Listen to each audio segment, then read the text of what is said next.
Okay. Hello, Sharon. Okay. All the way. Ciao, Bella. Yeah, ciao, Bella. I wish I could speak Italian. I can only speak Italian when I go to Italian restaurants. And then I can pronounce all the dishes with an Italian accent, and I feel so impressed with myself. But I can't Oh, speak molto Italian. bene, molto bene. I wish I could. Mine is un po'. Sto imparando italiano, which means I'm learning Italian. Okay, I can feel it wants to come out of my mouth, but it's not going to work. I can put pizza and pasta, and that's it. Pizza, pasta. Yeah. Now tell us firstly, exactly where are you living? Okay, so we are living in the region of Lombardia. Yeah. And we're living in the town of Como, which is on Lake Como. Show off. And we're not on the lake, but I mean, it takes me 5 minutes to walk and we can then see the water. And that's by train, it's about 40 minutes on the express train to Malan. So, okay. And that's where we are. Yeah. Now, before I ask you what you're doing there, yes. That area is like the epicenter of this whole outbreak. We see it on the news. Yeah, so, I know, it's crazy. So the Lombardia region is kind of like the mega epicenter. Yeah. Como itself hasn't sort of reached the sort of proportion or the epic sort of numbers that a town called Breccia, which was kind of like the town that's just been, I mean, those are the towns, I think you've seen this, the BBC guys have gone and done all, I mean, that's crazy. But I mean, it's, a lot of them have come to Como hospitals and things like that. And we have 2 hospitals here. One is called St. Anna and the other one's Valduce. And we are literally, we're 3 blocks from Valduce. So you hear the ambulances coming all the time. And they sort of bebop, whatever is, it's like in your brain. It's actually... It took us a long time to get used to that noise. But yeah, and you know, it's that kind of like, are they sirening because it really is an emergency, or is it just they want to get out our way, you know, like we're on the way. But yeah, so yeah, it's just crazy. It's crazy. So yeah, I'm grateful that we're not in Breccia. Because it's been really, really bad. But I think because we fall in this Lombardia region, or anything that's been implemented, we in that stringent rule lockdown, you know, and I think hence, I know you guys can't even go and walk, but we can walk, but it's 200 meters, which, like I keep saying, I mean, that's great, but to get any kind of exercise, like what you've got to walk 200 meters, like quite a number of times, and they are very sticky. They drive around, you know, and they in Italian they're saying stay home, stay safe, stay inside, only go out if necessary. So and you have to have a piece of paper when you go to the supermarket. If they stop and check you, they need to know where you're right, where do you live, where you're going. If you're going to a supermarket that's unnecessarily further from where you stay, they ask you, don't go there, go to the other one. Pia and I are not supposed to go together, but our logic is we don't have a car, so we have bicycles. So our logic is instead of going to the shops, one person, real European, So our logic is instead of going every second day, if we both go together, we can go together and then we can shop as much as we can, carry on our bikes. And so we only need to maybe go to the shops once every sort of 4 or 5 days. Because I started off with online shopping, but I got one delivery. And since then, they only unlock the time slots at midnight for like 2 days. I mean, hey, I'm not going to always sit up till midnight to wait for a slot. So I would say for the last probably 5-6 weeks, I mean, I haven't been able to get an online slot. And when you can see a slot, it's like 6, 7, 8 weeks time. I mean, like, then I might as well just go to the grocery store every other day. You might as well just eat pizza and pasta. Pizza, pasta. Yeah, I'm going to be pasta. I think we all are. We're not molto grande. We won't be spaghetti. I'm going to go from spaghetti to what do you call it? Linguine. Or ravioli or something. Yeah, I think so. I think I'm going to feel like a gnocchi. Yeah, that's it. Yeah, that's it. In South Africa, it'll be a baked potato. Yeah. Now, here's my question. This is what I ask Yes. everybody. Okay. Because the whole world's in lockdown. Yes. And you're like right there in it. We're on the outside. Yeah. So what are the tips that you have for staying sane? So, Cathi, first of all, because we're here not in our own home, so it's a furnished apartment. So, I brought a few little smalls when we came just to kind of make it feel like home. But so we don't have books, and obviously we're not buying stuff that we're going to have to leave behind or kind of schlep back to South Africa. So, we don't exactly have a whole host. And Pierre and I were sick. We went to see my daughter in Holland, and we came back on the 13th of February, and then we both got really sick. Yeah. In retrospect, we think we may have had a slight strain of the dreaded lurgy, but we've both never been that sick. And we were both sick exactly the same time. And we were in bed for like 7-10 days. Sure. And then the recuperation was like about another 2 weeks. So we were kind of literally in the house.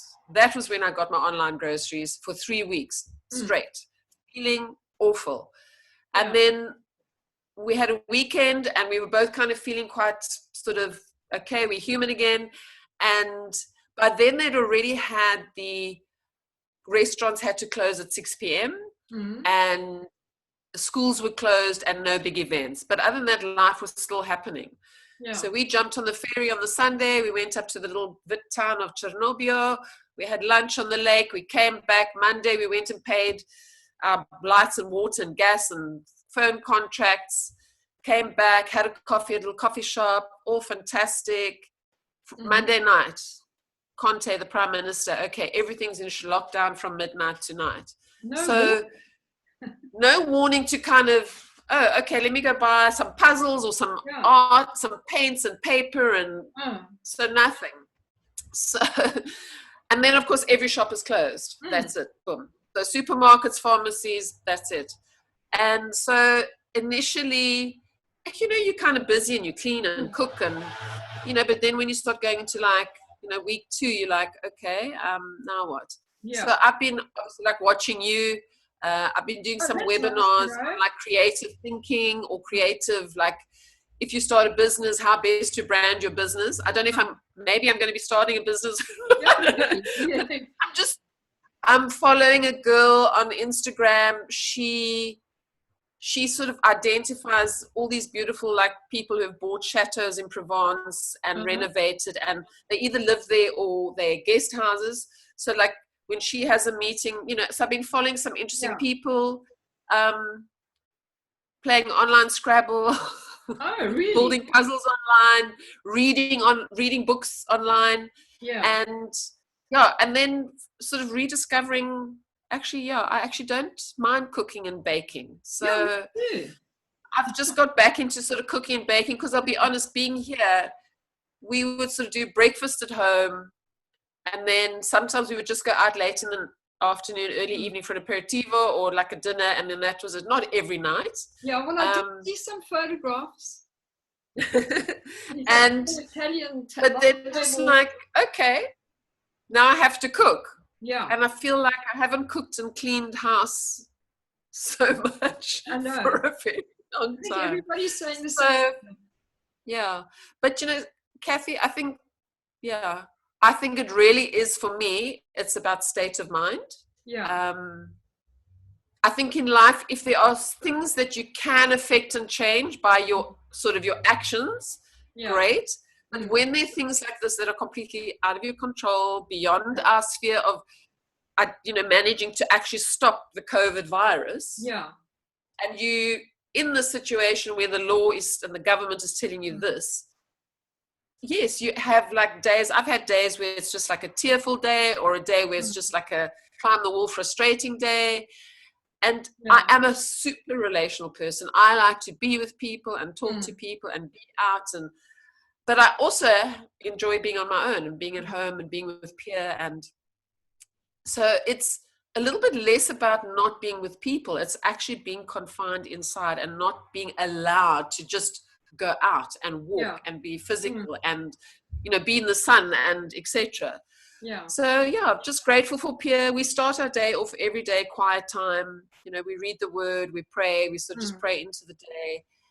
And I'll be honest, the couple of days where he might wake up early and have to do like a business call and do business online, and then sometimes you kind of forget, and then it's like, I've noticed that often those days I can feel that kind of angst is just, it's more here, you know, whereas if we start our day with prayer and just sort of getting quiet before God, it sets your tone and your kind of vibe for the day, you know, sounding very sort of like woo-woo, but I mean, I feel it's like he settles your spirit. And so, yeah, I just think it's been challenging in terms of, I think in the past of like ladies meetings and you have people in an issue and, you know, you're just praying and sort of with a prayer of encouragement. And I mean, that's great. I'm not saying it's not, but it's suddenly like, for me, I felt like God say, now you live your faith. You won't just speak it, you now live it. Yeah. And that's been, So am I going to be patient in the waiting? Am I going to be still and know that he's God? Am I going to declare his praises when I think what is going on? I don't know, you know? And then you have all these weird doomsday end world, end times crazies out there. Blinkers on. 100%. I've been saying this, that for the past while, every time I do a meeting, it's like I'm equipping people for the real thing, but not in the real thing. And I realized how much God was trying to get our attention before, because he was giving us the stuff we need now to stand. Yeah. I want to ask you this. But first, let me tell everybody, I never introduced you or anything. This is Sharon Malan. Hi, Sharon. You're not just some random person who lives in Italy. I met you in Camps Bay because you originally lived in Camps Bay, and you moved to Italy with your husband to have this fantastic sabbatical or whatever you're doing over there for a while. And now here you are in lockdown. So that's where I know you from Camps Bay. Yes. What is it? That's right. United. What are they called now? Was Camps Bay United, and then it became Christian Lifestyle, and then it changed them to Christian Life Camps Bay. So CLCB, the acronym, Okay, so that's where we know each other from. And now I want to ask you, when you sing, when you spend time with God, it sort of sets the tone, it settles you. Has God been saying anything to you in this time? Yes, definitely. Oh, good. I'm so relieved. So earlier in the year, we were in 2 minds. Should we renew our visas and stay another year, or do we come back home? Because the idea was never to live here permanently. The idea was we just, you know, we were at a time in life and where we were staying in Cape Town, and we were living in an apartment in Fresno at the time because we had sold the house in Camps Bay. And the owner of the apartment lived in New York, and he said it's going on the market. And we had been talking about, let's just do something before because we were thinking, should we live in France, or should we live in Roubaix Castile? Should we look on the Atlantic seaboard?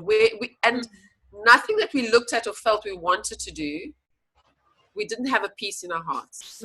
And we had sort of joked, oh, we should maybe go and live overseas for a year.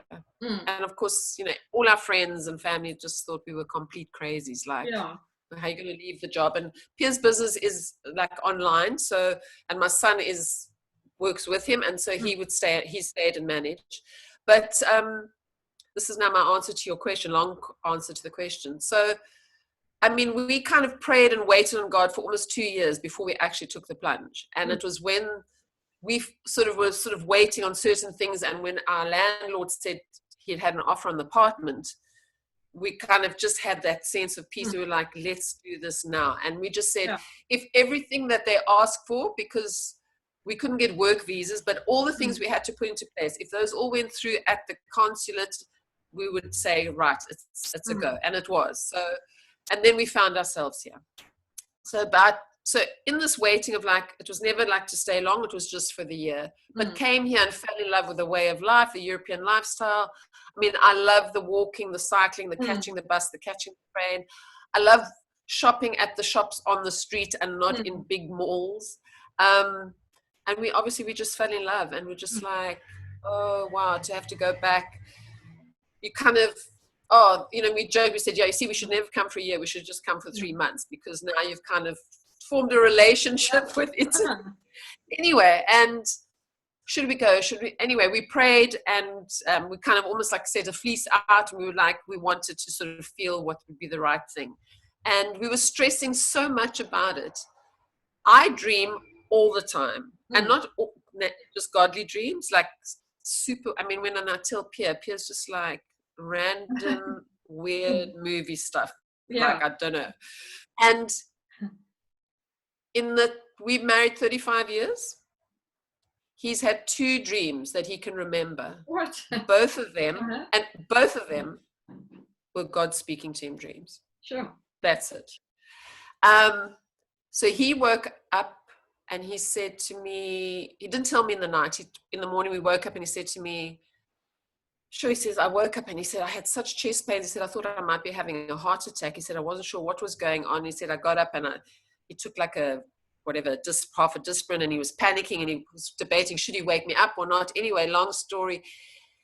He got a scripture, and I can't think of it offhand right now, but it was basically like, it was a scripture about like, trust in me. Don't put your trust in the world, something like that. And he said, he said there was a man sitting under a tree in the desert.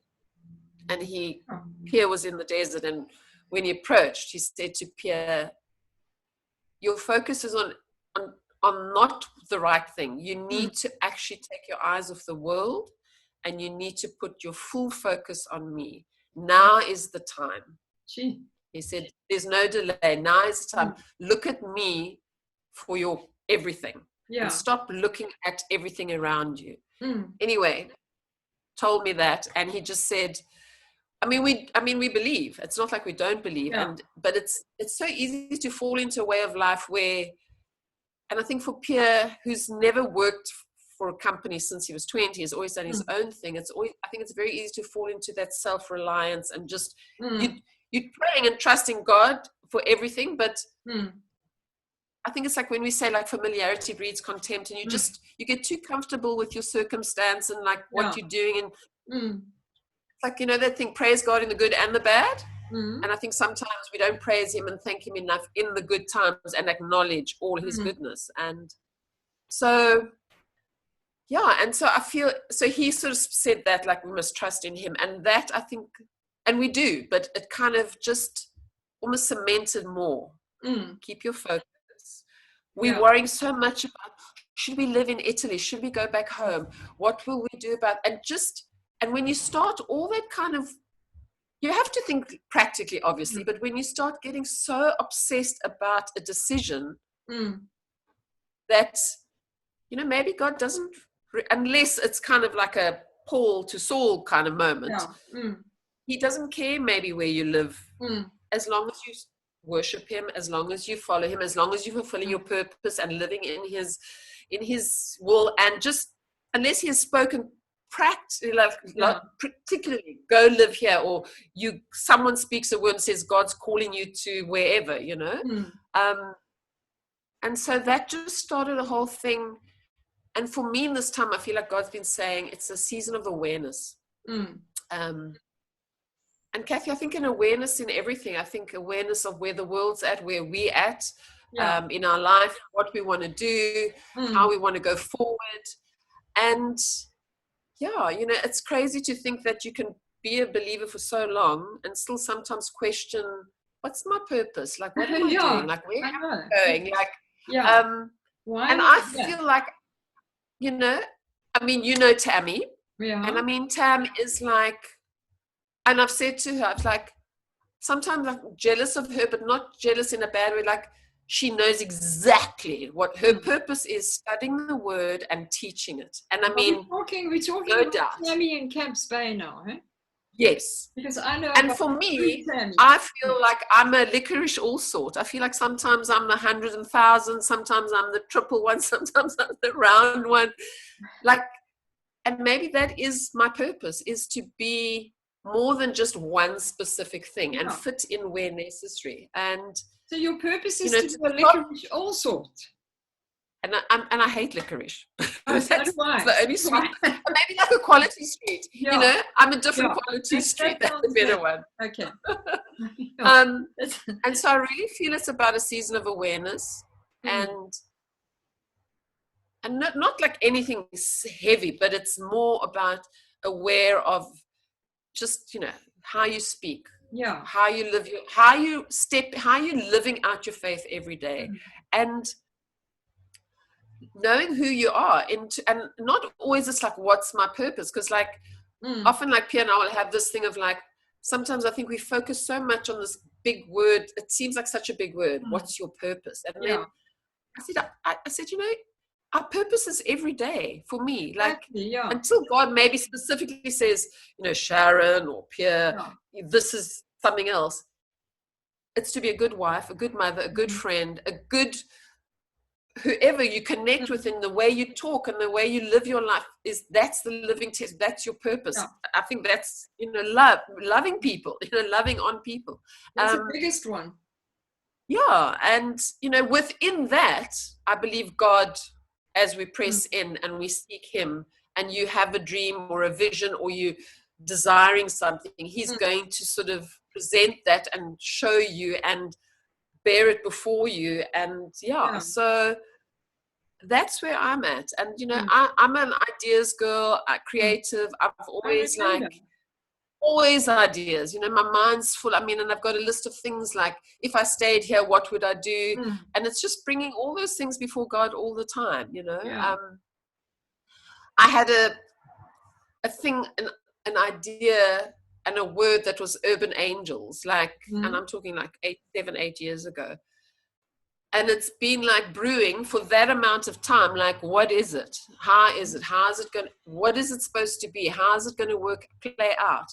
And, you know, then I made a Facebook page and like, it's like just starting things, and I didn't know what, but I feel that is something that God's going to bring to fruition in some way. And for me, it's a platform to be able to help organizations, and I don't know how that's going to look, but yeah, I'm all about pretty. And Tammy always teases me when we go to color conference, I'm all about the merchandise. Like, what's the merchandise this year? What's the t-shirt? What's the bag? I mean, that just speaks my language, you know. And I think I see it as something like a merchandise platform, but it's not you know, God knows, flourishing more to be able to support maybe 2 or 3 outreaches. I don't know. So no, you were doing that already. About that. You were doing it for a couple of years ago. I was doing Free the Girls for the Human Trafficking with the bras. Yes, so this is when I sat down and I thought about our chat today. We've got like 5 minutes left. I remembered that. Like, I talk too much. No, you're allowed to. But I remembered that I did like a little interview thing with you about what you were doing.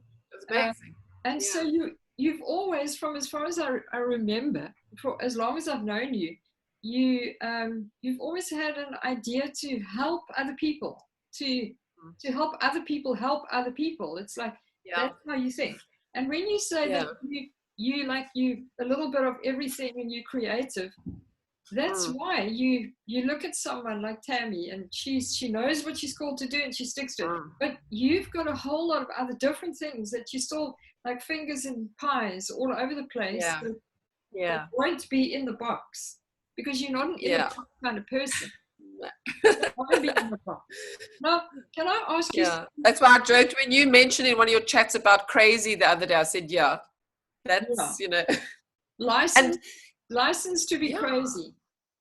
And the other thing about awareness, I feel like God's saying is like, be who I've created you to be. Yeah. Don't try and be Tammy. Don't try and be, you know, because my humor is, it's like, you know, we've said, like we have, you know, like I get you, like I have an off-the-wall, black, weird humor. And I know sometimes, like, it's come out at, like, ladies' meetings, and then, like, it'll be like, yeah, that's not, a woman might be thinking, like, what? That's a bit off the wall. So it's learning to, like, try and monitor my speech. Yeah, well, and not, like you said something and the guy took a bit of offense, like, and I'm like, and it's not meant to come as offense. It's just like, that's the humor, the dark humor side, And not But so I feel it. that's what God's saying. Yeah, there's a lot of that awareness of if I didn't create you to be a pilot, don't try fly the plane. Just be the passenger. Yeah. Finished. Exactly. Now, I'm going to ask you 3 questions. Okay. That are yes or no. 2 of them are yes or no. The other one is a this answer or that answer. But it's in the category. So 2 yes or no's, and 1 is a this answer or that answer. Okay. And I think I know the third one. Let me try this anyway. It's in the category asking for a friend. Okay? Yes. Because I had to have a category. I've seen many of those memes on Instagram. Well, this is me if they extend lockdown, do I have to stay with the same family? Asking for a friend. Yeah. The first one is, have you been shopping anywhere at any time? Have you ever been shopping in your slippers? Have I ever been shopping in my slippers? No. Oh, okay. It's an easy one. Never shopped in my slippers. Have you ever, this is a random one, have you ever stayed up all night? Yes. Okay. Once. So I'm a trick farewell.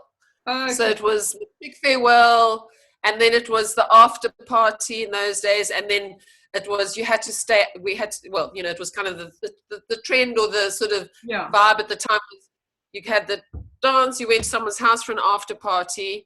Not like today, go to a club, like you went to someone's house, and then I remember you stayed up, and the parents of that house made whoever was there breakfast, and you watched the sunrise. And so okay. I've stayed up many late nights, but never after that all night. No. Okay. I love my sleep. Okay, most people say that. I love my sleep. And here's the third one that I know the answer to. Well, maybe I'm wrong. Maybe you're wrong. If you could choose one of these, which one would you choose? To travel around the world, or buy a really nice house somewhere in a location that you would want to live in? I think now travel the world. Yeah, that's what I thought. Yeah, travel the world. And this is from someone who's always wanted to be settled, who's married to a man who's got a gypsy personality, who could move around all the time and, live here, live there.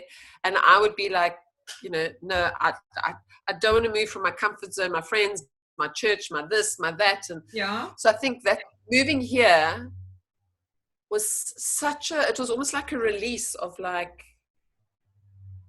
how amazing is that? And I think that's also part of why I feel like, I wouldn't really be wanting to rush to come back, just because of just embracing and just experiencing all of this. And it's just so exciting, And if you'd had to ask me before this, I probably would have said the house where I'd want to settle. And that would be in the south of France. That would be somewhere in Provence. Really? Yeah. Now, you said something that got me thinking along the lines of something. Now the question has slipped my mind. Europe. It's exciting in Europe. Yes. I know when we go to Europe, wherever we go, whether it's France, we've never been to Italy. We've been to Venice. So we drove from Austria through all the tunnels at the top to get to Venice. Yeah. Yes. We've been to Austria, Switzerland, a little bit of Germany, Holland, and have I left somewhere? And I know you love Holland, hey? Yeah, but anywhere in Europe, whenever we go there, it's like, it's exciting. It's like all the history and the way people live and the outdoor markets that you spoke about. And just love amazing. Yeah, no, I tell you, I absolutely love it. And my daughter's living in Rotterdam. Okay. So, we went there. So, we've done Switzerland, we've done Austria while we're here, we've done Holland. And then we had 3 trips planned. One was to we went to France, we went to Nice, we went to a bit of Provence. We were going to go to Israel. Yeah. And we were going to go to Croatia. Okay. And then when my brother-in-law they were going to come and spend 3 weeks here, we were going to go somewhere. We weren't sure where, but we were going to go somewhere with them for maybe like a long weekend. And then obviously, 2 months I've been sitting in my apartment, but hey. Here we are, all in Romania. Hello, absolutely, yeah. And that's also been a lesson of like, that thing about awareness of just, I think also being more aware of like, we like to think our lives are so in control, that we are so, next month we're going to do this. And I mean, listen, I'm also a dreamer and a schemer and a planner, and there's nothing wrong with that. But I think sometimes we just think we've got such a hold on like how everything's going to play and pan out. Yeah. And I think this has been like a huge, not just for us, I think the whole world. I mean, see the people in America that are, I mean, I just started laughing, protesting against Corona. I know. Like Corona cares, and it's, I think it's, I kind of also just, I don't know. Yeah. So an awareness and an awakening. Those were the words I feel like God's given me. Yeah. So it's an awareness and an awakening, and to me, I just feel it's kind of like, for me, it's like blankets in every area of like life, and just be grateful for everything, acknowledging what you can do, what you can't do, stop trying to be somebody else. I mean, this is all, I'm talking all about me, like, and it's just being happy with where you are, what you've got. And I used to, I have potential to get anxious, like in things that I can't control. And it's been, so that's why I say coming here for me has been such a release of like trusting God, like, and just stepping out, coming here, knowing no one, not speaking the language. And and weirdly, I mean, so obviously it's very Catholic here. Como, no English churches. And in Malan, quite a few English kind of churches kind of meet, but very sort of small, kind of almost like a home cell vibe, which is fine. But most of them met in the week at like 7 to 8 p.m. to like 9 to 10, 11 p.m. And then we were just like, that didn't suit us to sort of train at that time of the night, And then we discovered, Hillsong's in Malan. So, we kind of, there were many Sundays we would like make excuses about why we're not going to get up and get on the train. And then when Pierre had this, and he said, our focus has been on ourselves, like kind of in that sense, like just, it's lovely Sunday, up the lake, on the ferry. But as soon as you say, it's too hot to go on the train to church, it's just like, really? Yeah. And once we started going, we just realized how much we missed being amongst God's people. Yeah. Because, I mean, I've made some lovely, beautiful friends, but I mean, I don't think any of them really are believers. And so it was just nice to be amongst like-minded people. Yeah. And just enjoying that, embracing it. And so we go, we were going there, and now they do church, what they call church on the line. No. Everyone's on the line. But it's, like Cathi, and it's not to kind of, shine your sort of lamp, but I love listening to your talks and your chats and your teachings. And it's just, for me, like, it's also, I've had a thing for a while about, you can read, I'm so aware of reading too many books, following too many people. Yeah. And so again, for me, this is like part of the whole awareness thing. It's like awareness of identifying your tribe and what resonates with you. And, the way you speak and the way you teach, it resonates to me. And I don't want to be listening to these crazies and who are shouting away at you and, telling you to sort of the next one. Arm yourself. Yeah. And we know, be prepared. I mean, like I said to Pierre the other day, the word says, Jesus says, no one knows when he's coming again. Yeah. So don't try and pretend you know. Not even the Son of Man. Like, and it's just like, so if this is the end times, so what? What are you going to do to change it, then just be prepared. Yeah. And if it's not, live as though it is the end, and then you know, not stressing about all these 5G and oh my goodness. So I think I told you the other day, I've unfriended some people, not unfriended, I've unfollowed some people on Facebook. So I'm still friends with them, but because I just can't read these like doomsday posts. And I look at the people, or not the people are posting, but like some of the articles, like who the person is, and you try and Google the person, and you're just like, no. Not working. So listening to you, you know, like watching church online, you know, there's still connection, even though it's like this. There's still connection. That helps in this lockdown time as well. You got to be connected. 100%. And I'm a great connector with people and connecting people. I mean, I've always joked and said, if I could get a job connecting people, I would be doing very well for myself. You'd be very wealthy. So we better say goodbye. Okay. Let's say goodbye on the recording, and then I will chat to you, but we'll say goodbye to everybody who's watching us. Bye, everybody. Arrivederci. Arrivederci. Arrivederci. Buonasera. No, so the afternoon they say buonasera. And then if you, so you would just say buonasera. Buonasera. So it's funny, after lunchtime, they start either saying good afternoon or good evening. So like, you don't say buongiorno after lunchtime. So buongiorno is like, hi, good morning. But as soon as it's like after 12 and you go into a store, it'll be buonasera. And I think afternoon is pomeriggio or something like that. So but that's very formal. So they immediately start just saying it's like going into the eve after PM 12, you know, noon, then it's like afternoon, then they would say buonasera. So and if you say buonasera, buonasera. But like now you just say, oh, arrivederci or ciao. Ciao. Ciao's hello, ciao's goodbye.